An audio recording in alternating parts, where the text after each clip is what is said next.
Hi, this is Paul from Freedom 7MX, and I'd just like to share a couple of tips with you from my ride out a couple of days ago.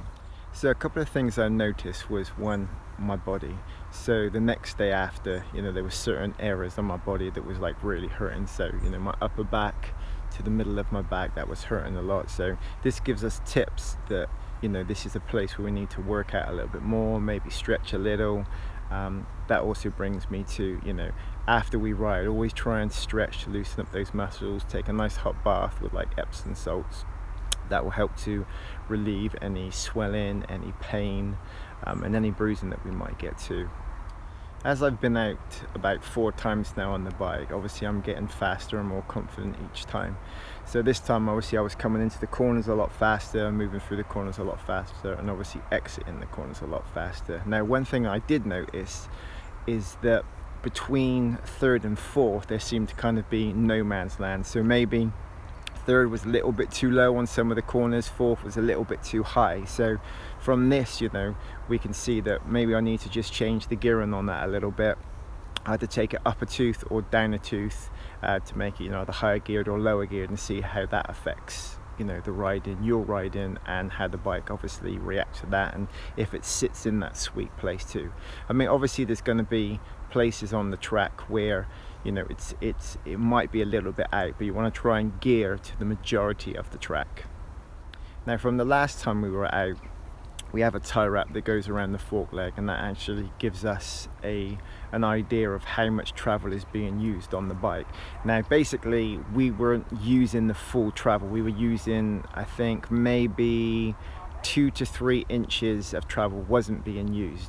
So they recommend, about 1 to 1.5 inches of travel shouldn't be used. And basically what this does is that, say you over jump or you come up short, then you actually have that little bit of travel that's going to get you out of a sticky problem.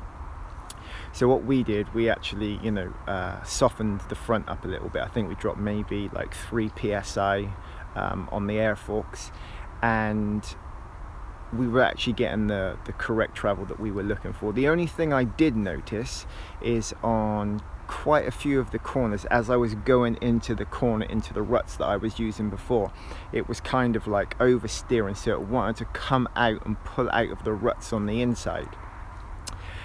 This could be a few things. It could be that now the forks are a little bit too soft, so it's sitting too much into it, so we're getting too far down into the travel.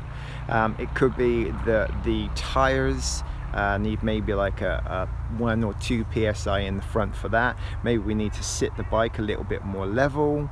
So every time you're going to go out riding, there's going to be little things that you remember. Always jot these down, because the closer we can get the bike to perfection, then then it's going to be a lot easier to ride. We're going to feel more confident, we're going to be able to go faster, so on and so forth. Now, there was one other thing which I believe is specific to the KTMs and Husqvarnas. Now, I know that the gear lever, a lot of people have problem with the gear lever, trying to get it to the right height, and we did too. I mean, the stock gear lever was either up too high or down too low. I believe we went with a Pico one. There was another one that we tried, I can't remember the name of the company, but you could actually rotate the actual ball end of it.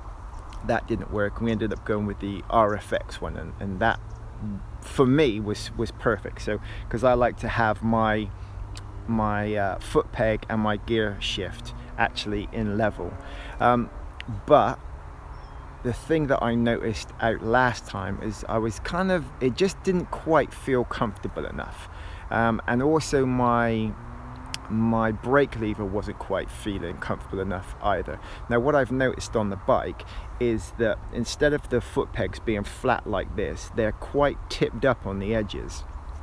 So I might need to work with both the level of the gear shift and with the foot brake lever.